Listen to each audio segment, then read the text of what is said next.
রথযাত্রা ভক্তি, ঐতিহ্য ও মিলনের মহোৎসব। ভূমিকা: রথস্থ বামনং দৃষ্টা পুনর্জন্ম ন বিদ্যতে, অর্থাৎ রথের উপরে বামনরূপী জগন্নাথকে দর্শন করলে তার আর পুনর্জন্ম হয় না। এই বিশ্বাসকে সঙ্গী করে প্রতি বছর আষাঢ় মাসের শুক্লপক্ষের দ্বিতীয়া তিথিতে লক্ষ লক্ষ ভক্তের সমাগমে অনুষ্ঠিত হয় রথযাত্রা, যা হিন্দু ধর্মের, বিশেষত বৈষ্ণব সম্প্রদায়ের অন্যতম প্রধান উৎসব। এটি শুধু একটি ধর্মীয় পরব নয়, এটি এক সুবিশাল সাংস্কৃতিক ও সামাজিক মিলনক্ষেত্র।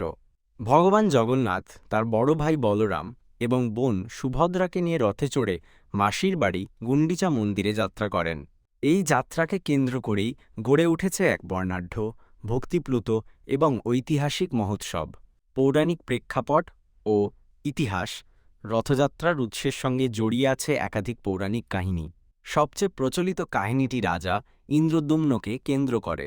পুরাণ অনুযায়ী মালব দেশের রাজা ইন্দ্রদ্যুম্ন ছিলেন ভগবান বিষ্ণুর পরম ভক্ত। তিনি স্বপ্নাদেশ পেয়েছিলেন যে পুরীর সমুদ্রতটে ভেসে আসা একটি নিম কাঠের খণ্ড দিয়ে ভগবান বিষ্ণুর বিগ্রহ নির্মাণ করতে হবে। সেই দিব্য দারুব্রহ্ম কাঠ পাওয়া গেলে রাজা দেশের সেরা শিল্পীদের ডাকলেন, কিন্তু কেউই সেই কাঠে হাতুড়ি চালাতে পারলেন না। অবশেষে ছদ্মবেশে বৃদ্ধ কারিগরের রূপে স্বয়ং দেবশিল্পী বিশ্বকর্মা উপস্থিত হলেন। তিনি রাজাকে শর্ত দিলেন যে একদিন ধরে একটি বন্ধ ঘরের মধ্যে তিনি বিগ্রহ নির্মাণ করবেন এবং এই দিন ঘরের দরজা যেন কোনোভাবেই খোলা না হয়। রাজা শর্তে রাজি হলেন। প্রথম দিকে ঘরের ভেতর থেকে খোদাইয়ের শব্দ পাওয়া যাচ্ছিল, কিন্তু 14 দিন পর হঠাৎ সব শব্দ বন্ধ হয়ে যায়। রানী গুন্ডিচার অনুরোধে অধৈর্য হয়ে রাজা ইন্দ্রদ্যুম্ন দরজা খুলে ফেলেন। ভেতরে প্রবেশ করে তিনি দেখেন কারিগর অদৃশ্য এবং 3টি অসমাপ্ত বিগ্রহ পড়ে রয়েছে: জগন্নাথ, বলরাম এবং সুভদ্রা। তাঁদের হাত পা কিছুই তৈরি হয়নি। রাজা নিজের ভুল বুঝতে পেরে অত্যন্ত দুঃখিত হলেন। তখন দৈববাণী হয় যে ভগবান এই রূপেই পূজিত হতে চান। সেই থেকেই এই হস্তপদহীন বড় বড় চোখযুক্ত বিগ্রহ রূপেই ত্রিমূর্তি পূজিত হয়ে আসছেন। অন্য একটি মতে শ্রীকৃষ্ণের মৃত্যুর পর তাঁর দাহকার্য সম্পন্ন করা হলে তাঁর পিণ্ড সমুদ্রের জলে ভেসে পুরীর তীরে এসে পৌঁছায়, যা ওই দারুব্রহ্ম রূপে পরিচিতি পায়।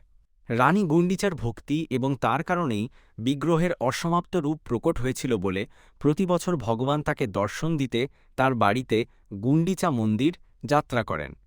এই যাত্রাই রথযাত্রা নামে পরিচিত। রথযাত্রার বিভিন্ন পর্যায় ও আচার অনুষ্ঠান: রথযাত্রা কেবল একদিনের উৎসব নয়, এটি একটি দীর্ঘ প্রক্রিয়া যার প্রতিটি ধাপ অত্যন্ত তাৎপর্যপূর্ণ। স্নানযাত্রা: রথযাত্রার প্রায় 8 দিন আগে জ্যৈষ্ঠ মাসের পূর্ণিমা তিথিতে অনুষ্ঠিত হয় দেবস্নান পূর্ণিমা বা স্নানযাত্রা। এই দিন জগন্নাথ, বলরাম ও সুভদ্রার বিগ্রহকে মন্দিরের গর্ভগৃহ থেকে বের করে স্নানবেদিতে এনে সোর ঘড়া সুগন্ধি জলে স্নান করানো হয়।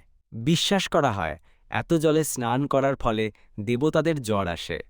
স্নানযাত্রার পর ভগবান অসুস্থ হয়ে পড়েন, তাই পরের 15 দিন তারা লোকচক্ষুর অন্তরালে অনসর ঘরে নিভৃতে অবস্থান করেন। এই সময় মন্দিরের গর্ভগৃহে সাধারণ দর্শনার্থীদের প্রবেশ নিষেধ থাকে। দৈতাপতি সেবকরা এই সময় মূলিকই ও ভেষজ পদ্ধতিতে দেবতাদের সেবা করেন এবং বিগ্রহের অঙ্গরাগ বা নতুন করে রং করা হয়। এই সময় মন্দিরে পটচিত্র বা পটিদিয়ান পূজা করা হয়।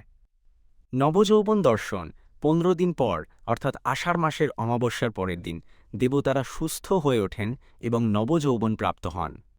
এই দিন ভক্তরা দীর্ঘ বিচ্ছেদের পর প্রথমবার প্রভুকে দর্শন করার সুযোগ পান। একে বলা হয় নবযৌবন দর্শন।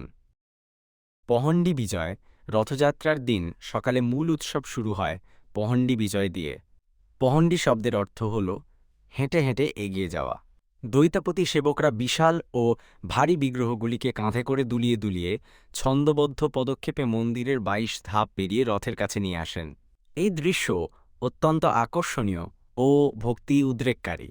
প্রথমে বলরাম, তারপর সুভদ্রা এবং শেষে জগন্নাথদেবের বিগ্রহকে রথে তোলা হয়।